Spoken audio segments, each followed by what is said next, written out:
지난 시간이어서 두 번째 시간인데요.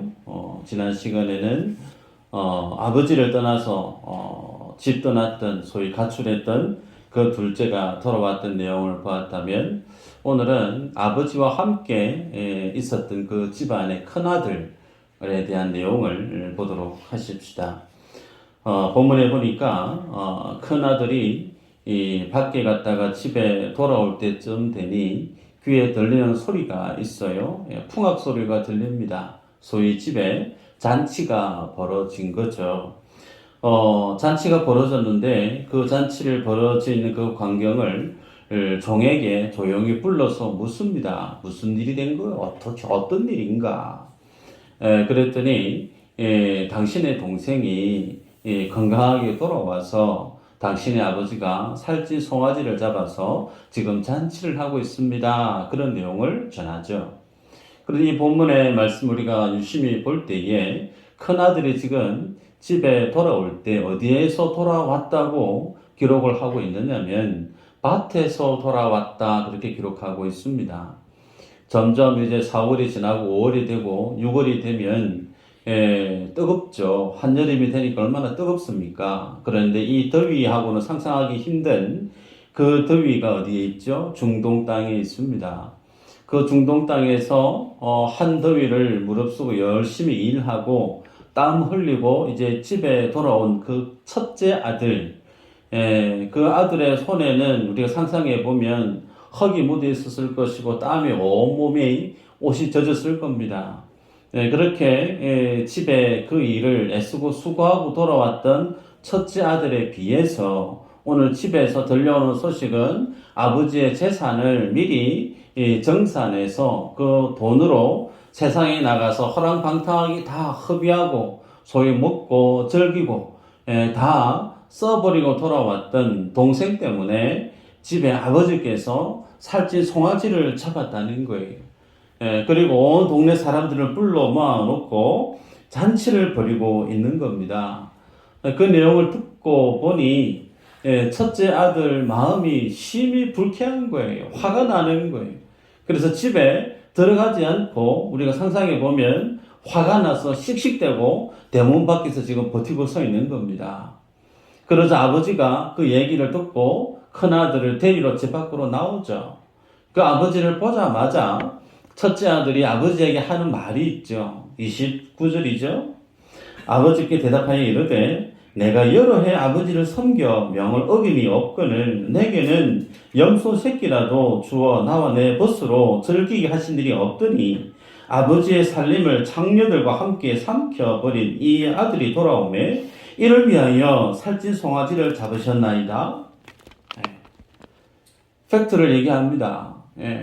동생은 아버지 재산 다 정산해서 세상에 나가서 먹고 즐기고 다 탕진하고 돌아왔는데 그를 위해서는 송아지 잡아주면서 나는 지금까지 아버지를 위해서 여러 해 동안 명을 어긴 바 없이 열심히 아버지를 섬겼는데 그런 나를 위해서 내 친구들하고 나를 위해서 염소새끼 하나 잡아준 적이 있어요.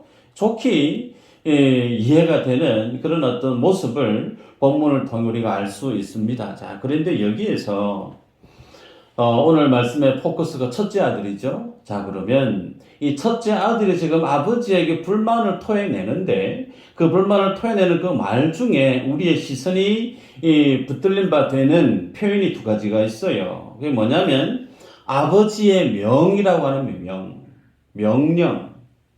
여러분, 부자지간에 명령이 오가는 관계가 정상적인 관계가 맞을까요? 여러분이 아들을 키우실 때 내가 너에게 명령한다. 명령 반드시 지켜야 돼. 그렇게 얘기하는 가정은 없을 거예요. 부자지간에는 어떤 것보다 그 사랑이 전제되어져 있는 모습이죠. 자, 그 다음 본문에 보면 여러 해 동안 내가 아버지 명 어긴 거 없이 소위 섬겼다 그렇게 얘기합니다. 여러분 여기에서 섬기다 우리말에는 그렇지 자녀가 부모를 섬기는 거 당연하지 우리 그렇게 여길 수가 있는데 이 섬기다라는 말을 지금 쓰고 있는 예수님께서 어떤 말로 이 섬기다라는 말을 쓰셨느냐면 둘로스라고 하는 말을 여러분이 많이 아실 겁니다. 종. 예, 종을 설명할 때 둘로스라고 하는 헬라 말을 쓰는데 오늘 여기에서는 종이 되다라는 말을 동사형으로 지금 기록하고 있어요. 자, 그러면 여러분 한번 생각해 보시길 바랍니다. 지금 큰아들은 아버지를 어떻게 지금 대하고 있느냐면 아버지와 자식의 관계는 명령이 오고 가는 그런 관계가 아니죠. 부자 관계는 사랑이 전제되어지는 관계입니다. 그리고 그 자녀는 아버지를 사랑함으로 공경함으로 그 아버지를 섬기는 것이 마땅한데 이 첫째 아들은 그 아버지를 어떻게 지금 인식하고 바라보고 있느냐면 소위 주인으로 바라보고 있다는 거예요. 첫째 아들은 그러면 자기 자신을 어떻게 자기를 인식하고 있죠? 아버지를 나의 주인으로 바라보고 있고 그 아들은 마치 종으로 아버지가 나를 부리는 나는 아버지의 종으로 인식하고 있는 모습을 보게 됩니다. 여러분, 소위 직장에서 우리가 취업을 하게 되어지면 고용주로 있고 우리는 피고용인으로 됩니다. 그러면 그 직장의 직원은 어쩔 수가 없이 그 직장의 오너의 말을 잘 들어야 되죠. 그 오너가 내린 결정을 충실히 잘 감당하기 위해서 모든 집중력을 총동원해서 자기의 능력을 발휘합니다. 그래서 그 능력을 통해서 유능한 어떤 결과를 도출해내서 어떻게 해요? 그 오너의 눈에 들게 되어지면 그 다음에 뭐가 기다려질까요? 뭐 포상금이 있든지 아니면 다른 사람들보다 빨리 진급을 하든지 그럴 겁니다. 소위 주종 관계는 그렇다는 거예요. 주인에게 뭔가를 열심히 그 주인의 마음을 흡족하게 함으로 인해서 그것이 전부가 아닌 주인의 그 마음이 흡족해짐과 동시에 나에게 뭔가를 기대하는 목적이 전제되어져 있는 관계, 그 관계가 소위 주종 관계 아닙니까? 그래서 오늘 이 본문에 보면 첫째 아들은 소위 아버지를 위해서 내가 명을 어긴 적이 한 번도 없습니다. 내가 아버지를 위해서 명 한 번도 어긴 적 없이 아버지의 마음을 불편하게 하게 만든 것도 한 번도 없이 내가 정말 열심을 다해서 내가 아버지를 섬겼습니다 라고 하는 자기의 자기의 자랑 그 이면에 무엇이 자리하고 있느냐면 포장되어져 있는 성실이라는 거예요. 잘 감춰져 있고 잘 포장되어져 있는 아버지에 대한 의무적인 사랑이 이 속에 기록되어져 있음을 보게 됩니다. 여러분 생각해 보시면 지금 아버지의 마음이 어떤가? 종이 얘기합니다. 당신의 동생이 건강하게 돌아와서 아버지가 기뻐서 당신 아버지가 기뻐서 살찌 송아지를 잡아서 지금 잔치를 합니다. 예. 피부치가 아닌 혈연관계가 아닌 그 집의 종도 지금 아버지 속에 그 마음이 어떠함을 압니다. 너무 기뻐서 둘째 아들이 죽었는지 살았는지 전혀 소식도 모르고 살다가 그 둘째가 정말 건강한 모습으로 다행스럽게 어디 몸 하나 다친 데 없이 멀쩡한 모습으로 살아 돌아온 것 그것만으로도 지금 아버지는 너무 기쁜 거예요. 너무 감사가 되고 감격해서 잃어버렸다가 마치 죽은 줄 알았는데 그 아들 살아 돌아와서 지금 살찐 송아지 잡고 잔치하고 있는데 그런 잔치하고 있는 아버지의 그 기쁜 마음을 누가 가장 먼저 알아야 될까요? 첫째 아들이잖아요. 그런데 그 첫째 아들은 아버지의 그 마음을 전혀 공감하지를 못합니다. 왜 도대체 아버지는 지금 동생을 위해서 살찐 송아지를 잡고 잔치를 벌이고 있느냐고.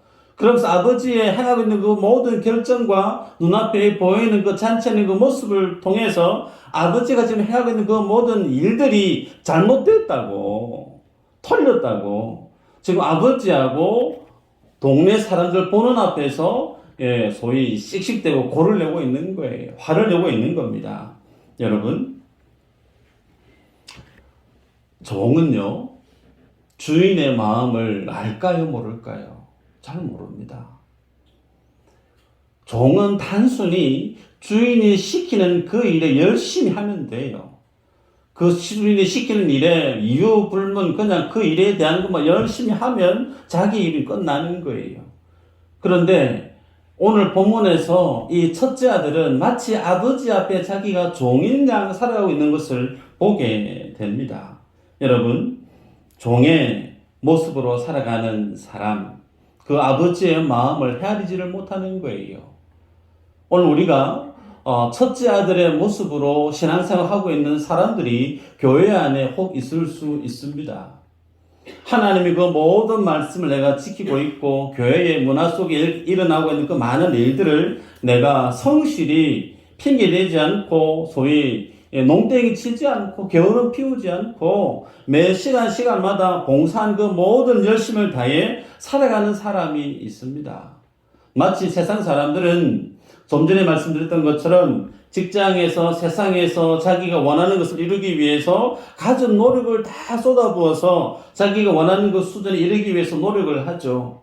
그와 비슷한 맥락으로 신앙생활하는 성도가 마치 교회에 와서 절대자인 그 하나님 앞에 뭔가를 선한 행위, 나의 섬김과 봉사와 충성을 통해서 하나님께로부터 내가 뭔가를 바라고 그 하나님께 내가 뭔가를 이루어내기 위한 전제, 그런 어떤 욕심으로 내가 하나님 앞에 열심히 뭔가를 하고 있다라고 치면 그 사람은 누구의 모습으로 지금 신앙생활을 하고 있느냐면 오늘 본문에 소개되고 있는 첫째 아들의 가슴으로 그런 마음의 자세로 하나님 앞에 예배하고 있는 것을 우리가 보게 되죠.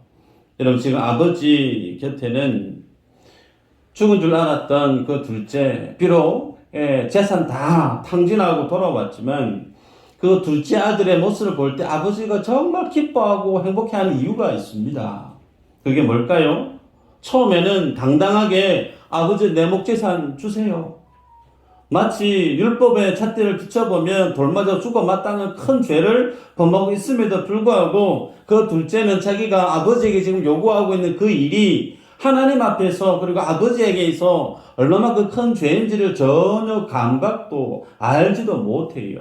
그렇게 막 나가던 그 둘째가 일정 기간을 보내면서 세상 속에 철저하게 무너지고 부서지고 나서 돌아오고 난 다음에 그가 어떻게 얘기합니까? 내가 이제 아버지의 아들로 말할 수 있는 자격도 없고 나는 단순히 아버지 집에 부리는 종 중에 한 사람으로만 취급당해도 정말 나는 감사할 것 같습니다.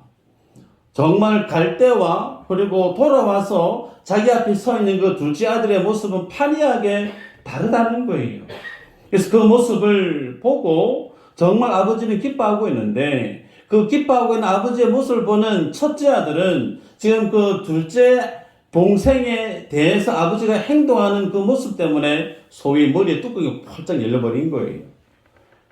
나는 지금 땡볕에 이렇게 고생하고 아버지 명을 지키고 살아가는데 돈 다 아버지 재산 다 탕진하고 창녀하고 그렇게 놀면서 다 돈 써버린 그 둘째를 위해서 도대체 살찌 송아지를 잡는다니 도대체 이게 말이 됩니까? 화를 폭폭 내고 있어요.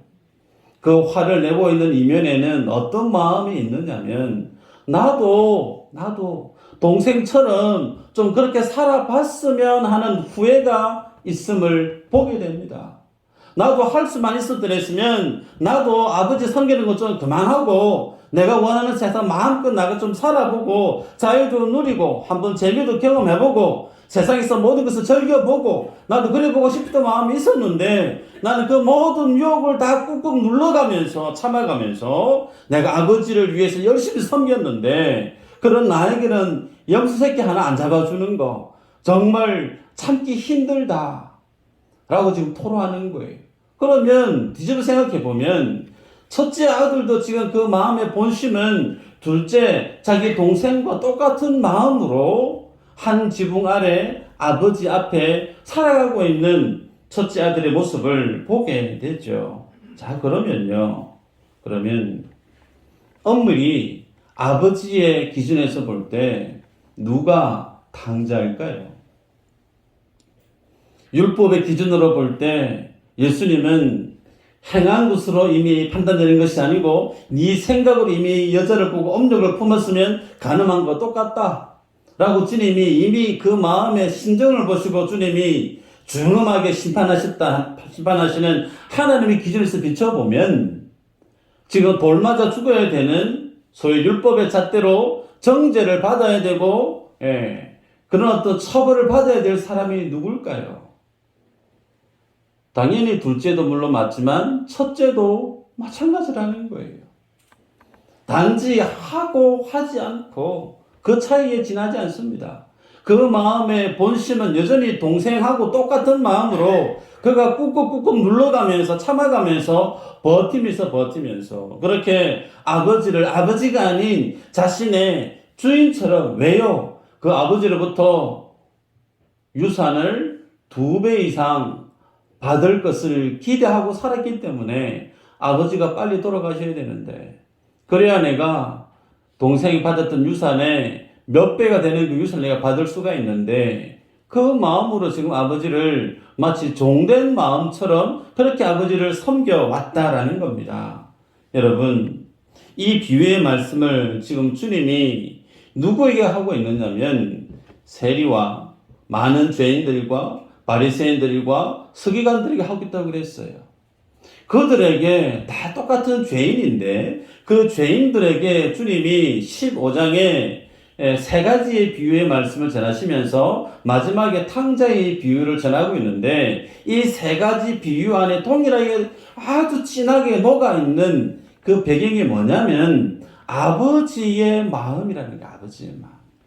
잃어버린 자를 찾아 나서시는 그 아버지의 마음이 깊이 또렷이 녹아져 있습니다. 말씀 한번 볼까요? 요한복음 15장 13절에서 15절 말씀인데요. 한번 읽어보십시다. 시작.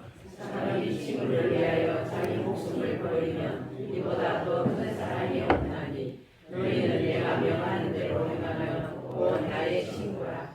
이제 주께서는 너희를 종이라 하지 아니하느니 종은 주인이 하는 것을 알지 못합니다. 너희를 친구라 하였노니 내가 내 아버지에게 들은 것을 다 너희에게 알게 하였습니다. 아멘. 자, 여기에 보면요.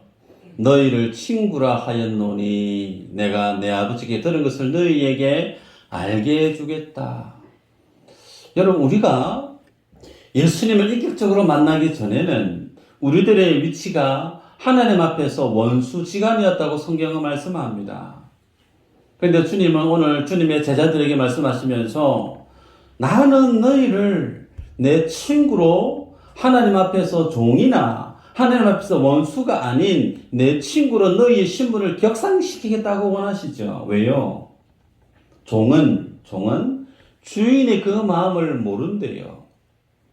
소위 그 주인의 마음을 아는 자로 내가 너희를 일으키기를 원하신다고 주님이 말씀하고 있습니다. 자, 그러면 여러분 생각해 보시면 인생이 종이 아닌 하나님의 그 마음, 하나님 하시는 그 일을 알기를 원한다라고 하는 것은 무엇을 뜻하는가?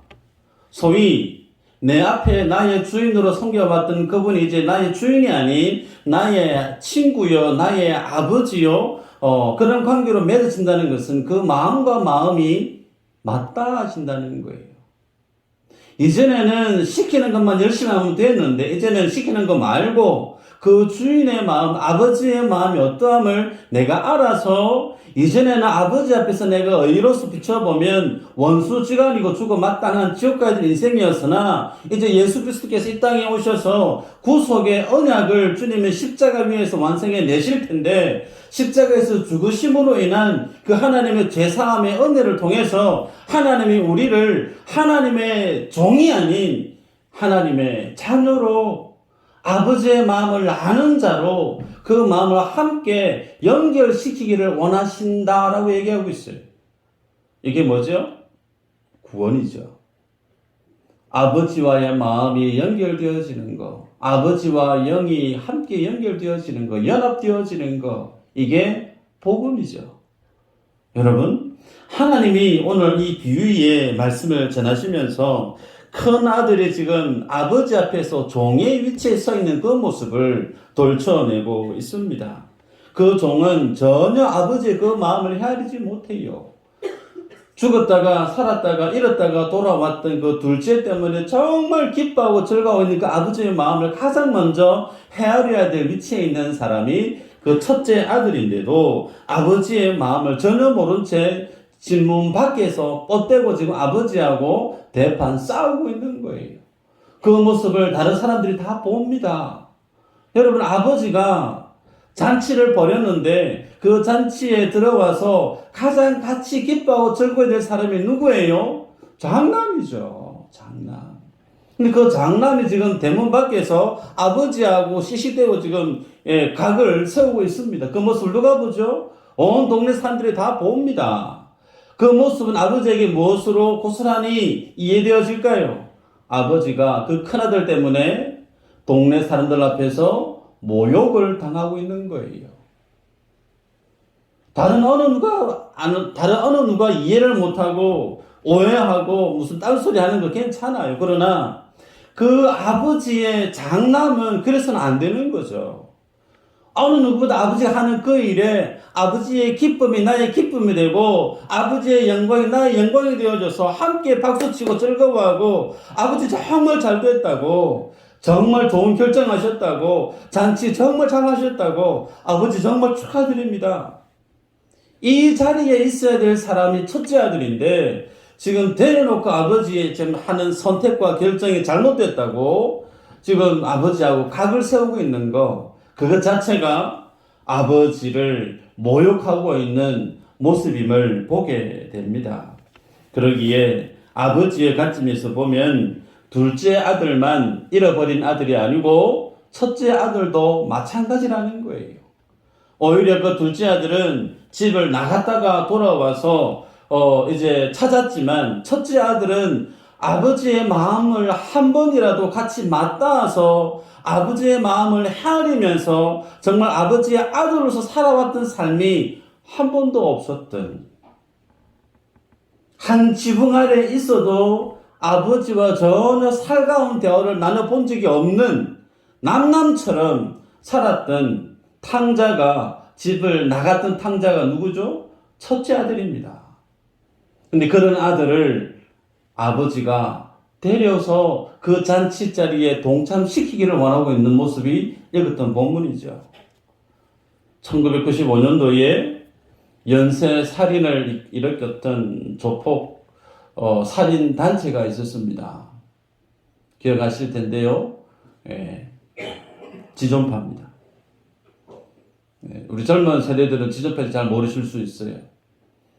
그 지존파들이 어느 정도로 악랄했느냐면 눈에 보이는 부자로 보이는 사람들 할 수 있으면 많이 잡아 죽이자.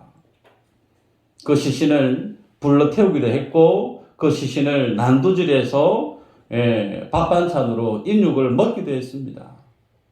끔찍하죠.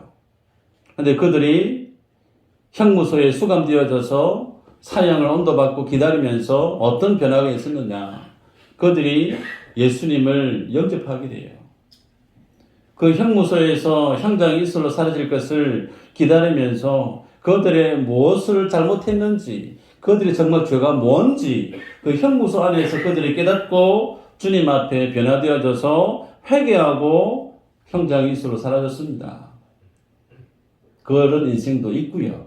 혹은 하버드 대학교 예일에서 교수직을 하면서 열심히 승승장구하고 잘 살아갈 수 있는 헨리 나운이라는 교수분도 있었는데 그분은 장애인들을 위해서 자신의 그 교수직을 내려놓고 평생 장애인들의 기저귀를 갈아주는 그 일을 하다가 돌아가셨습니다. 두 종류가 있어요. 그러면 그 하나님께서 사람을 잡아 죽였던 살인자에 대해서는 천국에서 차등으로 사랑하시고 살아있는 동안에 열심히 가난하고 힘겨운 사람을 서포팅했던 헨리 나우엔 같은 사람에 대해서는 정말 떠받들어 주신 주님 사랑해 주시고 그럴까요? 천국은 그런 것 아니에요. 아버지의 사랑은 똑같다는 겁니다. 아버지의 사랑은 모든 정말 용서하기 힘든 인생이라 할지라도 그 어떤 삶을 살았던 인생이라 할지라도 하나님은 한 가지를 원하고 있어요. 아버지 앞에서 어떤 존재요? 종이 아닌 하나님의 형상을 덧입고 예수 그리스도의 보혈을 알고 그 은혜를 지닌 자로서 아버지의 자녀다운 삶을 살아가는 것을 주님이 원하시는 겁니다. 여러분, 그래서 오늘 본문에 보면 잃어버린 자가 누군가? 물론 둘째도 잃어버렸지만 첫째도 마찬가지였다는 거예요. 누가복음 15장에 잃어버렸다가 찾는 세 가지 비유의 이야기, 양 100마리 중에 한 마리, 10드라크마 중에 한 드라크마, 그리고 아들 두 사람 중에 한 사람, 이 내용이 누가복음 12장에 소개되어지는데, 여러분 그러면 여쭤봅니다. 잃어버렸다가 찾았어요. 그러면 원래 그 소유자가 누구예요? 하나님이죠. 원래 주인이 하나님의 소유였다는 거예요. 근데 그 하나님께서 잃어버리셨대요. 왜 잃어버리셨을까요? 하나님 실수해서 잃어버리셨을까요? 그러지 않습니다. 우리 하나님은 전능하신 분이시죠. 우리 하나님은 모든 것 생각하실 수 있는 능력이 하나님이세요. 그런 주님이 실수해가지고 양 잃어버리고, 실수해가지고 드라크마 하나 잃어버리고, 실수해가지고 둘째 아들 잃어버리고 그럴까요? 그거 아니라는 거예요. 하나님의 잃어버리심에 대한 이 내용은 하나님이 도로 찾기 위한 어쩔 수 없는 하나님의 구원하심에 대한 방식이고 하나님의 계획임을 성경이 우리에게 제시합니다. 그럼 왜 주님이 일부러 잃어버리는 그 일을 주님이 하게끔 허용하시는가? 이유가 있죠. 찾아볼까요? 21절 한번 읽어보십시다. 21절 시작. 아버지 내가 하늘과 아버지께 죄를 지었사오니 지금부터는 아버지의 아들의 일컬음을 막나하게 하겠나이다. 네, 여기 보면 내가 하늘과 아버지께 죄를 지었사오니 그랬습니다. 이 죄는 드러난 결과에 대한 내용이에요. 소위 사람을 사기를 치고 사람을 폭행을 하고 사람을 살인을 하고 이것은 죄입니까? 죄의 결과입니까? 어려운 질문인가요? 죄의 결과입니다. 죄는 살인하고 싶어하는 마음이 내 안에 있는 거예요. 다른 사람을 사기치고 싶은 마음이 내 안에 있는 거예요. 다른 사람을 때리고 싶은 마음이 내 안에 있는 거, 이게 죄입니다.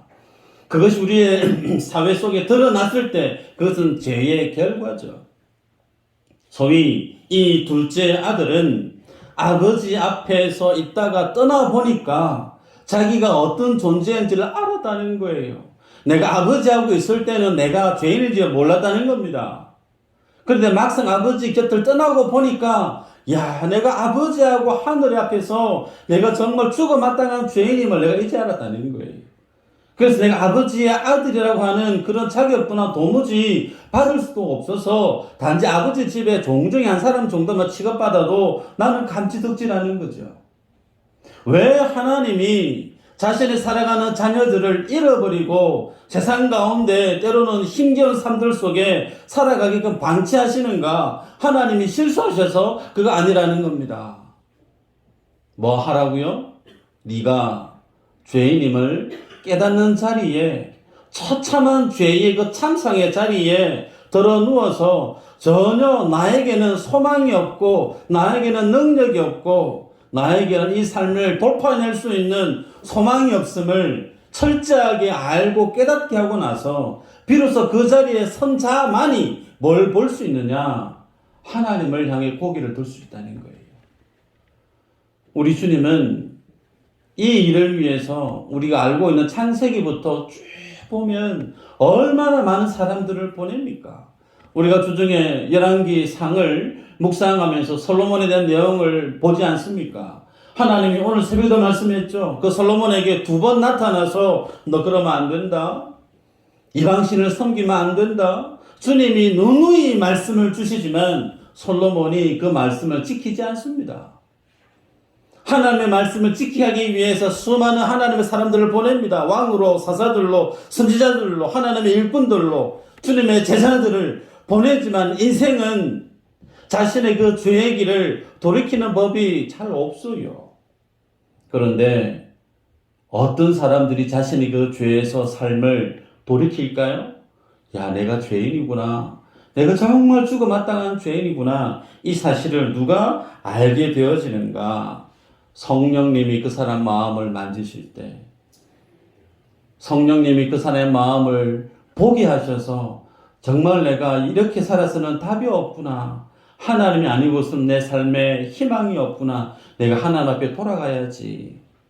성령께서 그 죄의 자리에서 깨닫게 하시고 책망케 하셔서 그 자리에 선 자가 소망이 있는 거예요. 여러분, 정리를 하면요. 오늘 첫째 아들은 둘째 아들에 비해서 세상 사람들이 바라볼 때는 정말 훌륭한 아들이에요. 그렇겠죠? 예, 둘째는 재산 미리 다 정산해서 화단밭에 다 써버렸는데, 첫째는 아무 말 없이 군소리 하지 않고 묵묵히 아버지가 시키는 일 정말 성실하게 잘 살아가고 있는 첫째 아들, 아버지를 정말 잘 섬기고 있는 그 첫째 아들, 세상의 윤리 도덕 기준으로 보면 정말 저만한 아들 없다. 다른 사람들에게 전부 다 칭찬 일색이었을 겁니다. 그런데 그 세상 사람들이 그 큰 아들을 바라보고 있는 아버지의 마음을 알까요? 몰라요. 아버지가 원한 건 그 큰 아들이 아버지에게 다가오는 아들로서의 삶의 모습이에요. 그 아들로서의 모습을 주려면 늘 기대하고 바라고 있는데 그 아들은 아버지를 바라보고 있지 않는 겁니다. 그래서 그 큰 아들을 볼 때마다 아버지에게는 가장 큰 아픔이에요. 둘째는 집 밖에 나가서 큰 아픔이라면 첫째 아들은 눈앞에 있으면서 매번 아버지를 대하지 않는 마치 주인을 대하듯이 생각하는 그 모습을 볼 때마다 더 큰 상처가 아버지 속에 새겨진다는 거예요. 여러분, 그래서 첫째도 아버지 앞에서 탕자였음을 성경은 기록합니다. 그런데 여쭤볼까요? 이 성경에 읽었던 비유 말씀에 결론이 있습니까? 결론이 없어요. 첫째 아들이 아버지와 손 붙잡고 제가 잘못했습니다. 아버지 잔치하는 데 따라 들어가겠습니다. 그런 내용이 있으면 깔끔하게 내용이 정리가 될 것 같은데 그 내용이 없어요. 그냥 중간에 끝나버립니다. 여러분에게 여쭤봅니다. 첫째가 잔치 자리에 동참했을까요? 안 했을까요? 여러분들이 결론 내리시면 되는데 저는 아버지 잔치 자리에 첫째가 동참했을 줄 믿어요. 왜 그런가? 28절에 보면 아버지가 나와서 권한대라는 말을 쓰고 있습니다. 권하다, 파라칼레오라는 말이에요. 권하다, 파라칼레오. 여러분, 성경에 대해서 좀 아시는 분들은 아실 겁니다. 파레클레토스. 무슨 말이죠? 성령이란 말이에요. 성령. 성령님을 파레클레토스라고 하는데 파라클레오라는 말로 지금 권하다. 뭘 뜻하고 있느냐면 성령 하나님의 초대에 지금 큰아들이 앞에 서 있다는 거예요. 그래서 첫 번째 비유, 한 마리 잃어버렸던 그 양 찾았어요. 10개 중에 하나의 그 드라크마 찾았어요. 마지막에 집 나갔던 동생 돌아왔고 이제 집 밖에 누가 있느냐면 큰아들이 버티고 서 있네요. 그죠? 그 큰아들 어떻게 해요? 아버지가 파라클레오라고 초대하고 있어요. 그러기에 그 첫째 아들도 지금 아버지의 초대에 응해서 그 잔치 자리에 들어갔을 겁니다. 우리 하나님이 그렇게 완성해 내시는 분임을 우리는 생각할 수가 있죠. 자, 그러면 여기에서 여러분에게 아주 특별한 말씀을 정리해야 될 말씀이 하나 있어요. 15장 7절에 보면요. 이렇게 기록합니다. 내가 너희에게 이르노니 이와 같이 죄인 한 사람이 회개하면 하늘에서는 회개할 것이 없는 의인 99으로 말미암아 기뻐하는 것보다 더하리라. 잃어버린 양에 대한 예수님의 해석이에요. 양 100마리가 있는데 그 중에 한 마리 잃어버렸어요. 그런데 그 한 마리를 찾았습니다. 그 찾은 기쁨을 주님이 설명하시는데 회개할 것 없는 99의 사람들보다 오히려 회개하고 돌아오는 그 한 사람 때문에 더 하나님은 하늘에서는 더 기뻐한다. 그렇게 말씀해요. 이 말씀의 뜻을 여러분 오해해서는 안 됩니다.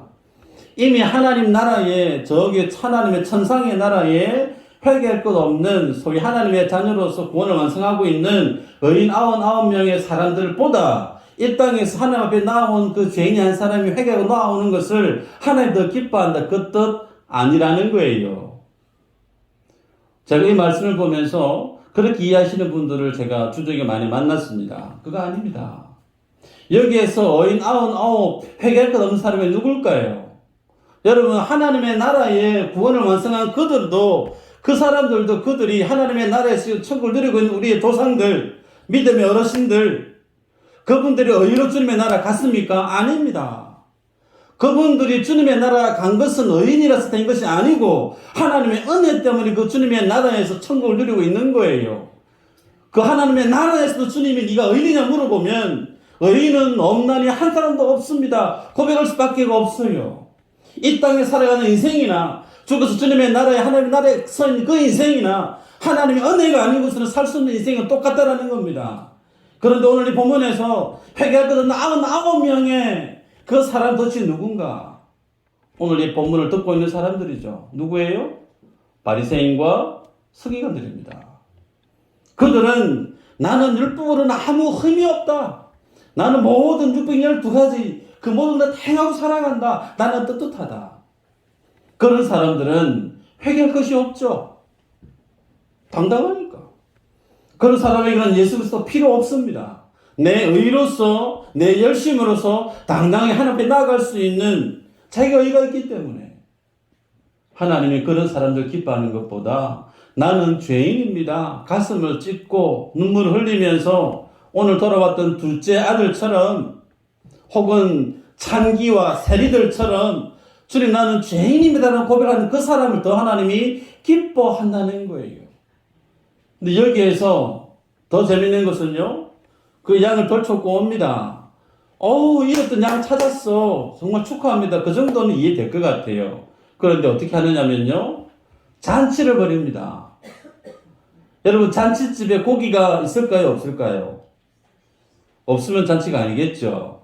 오늘 읽었던 본문에 보면 지난주에 둘째 아들이 돌아왔을 때는 살찐 송아지 잡았어요. 그런데 첫째 잃어버린 양을 찾았을 때도 송아지가 잔치를 벌이는데 어떤 고기를 잡았을까요? 송아지는 안 잡았을 것 같고 양 정도는 잡지 않았을까? 질문입니다. 양 한 마리 잃어버렸다가 덜쳐오고 찾았다고. 그런데 멀쩡히 있던 양 한 마리를 잡아서 잔치용으로 잡아먹어요. 이해됩니까? 뭘 얘기하죠? 하나님이 살아가는 양이 있다는 거예요. 얘는 잡아먹는 용이 아니고 얘는 디스플레이 용이 아니고 얘는 정말 내 곁에서 나와 함께 오랫동안 함께 있어야 될 내 자식과 같은 양이 있는 반면에 어떤 양은 DP용이 있다는 거예요. 잡아서 먹어야 될 양이 있다는 거예요. 하나님의 구원 예정론, 하나님은 모든 사람들 구원하실 기뻐하는 거 아닙니다. 하나님은 구원하시기를 작정한 영혼들을 구원하시는 줄 믿습니다. 마지막 질문이에요. 그럼 나는 하나님의 기뻐하시는 양인가? 아니면 잡아먹힐 양인가? 무거운 주제입니다. 그죠? 나는 어떤 양인가? 그 결정은 주님이 하시는데 그 결정을 어떻게 우리가 판단할 수 있느냐? 초대에 응하는 사람에 따라 달라진다는 거예요. 큰아들 보고 같이 들어가자 권하고 있어요. 그 하나님의 권함을 받은 자는 그 자신의 죄됨을 인정하는 자는 그 초대에 응합니다. 그 사람이 누구라고요? 하나님이 사랑하는 양이라는 거예요. 근데 아무리 주님이 들어가자. 그만 죄 짓고 그만 골 내고 이제 같이 들어가자. 주님 막 권하고 있는데 여전히 씩씩대고 나 아버지 그 행동 싫다고 막 뻗대고 가기 싫다고 막 그런 사람 하나님이 사랑하기 힘든 양이에요. 말씀의 결론이 뭐냐면 우리는 하나님의 사랑을 입은 하나님의 잃어버린 양의 위치에서 나의 죄됨을 바라보고 그 주님의 초대에 믿음으로 순응하고 순종해야 될 인생이라는 겁니다. 이 자리에 나는 여전히 예수님을 내 삶의 주인으로 제대로 믿고 있다. 그 믿음의 삶을 경주하는 성도님은 여전히 화이팅 하시고 격려하고 위로합니다. 반면에 설교자는 그래요. 목사는 그래요. 한 분이라도 아직까지 하나님 앞에 두 발을 담그지 못하고 세상과 교회, 내 자신의 어떤 욕심과 교회, 발을 나누어서 세상 속에 마음을 다 걷어서 주님께 전폭적으로 실지 못하고 있는 분이 계시다면 주님이 그 심령을 만지시기를 주 이름으로 축복합니다. 온전히 예수 그리스도께 발을 깊숙이 담그셔서 그 주님을 내 소원을 성취하는 어떤 절대자가 아닌 그 주님이 나의 삶의 주인 되신 아버지로 그 주님의 피로 흘리신 값주고 산 그 하나님의 자녀로 그런 제대로 된 믿음의 관계를 회복해서 하나님께 영광이 되어지는 우리 모두가 되어지기를 주 이름으로 축복합니다. 기도합니다. 하나님 감사합니다.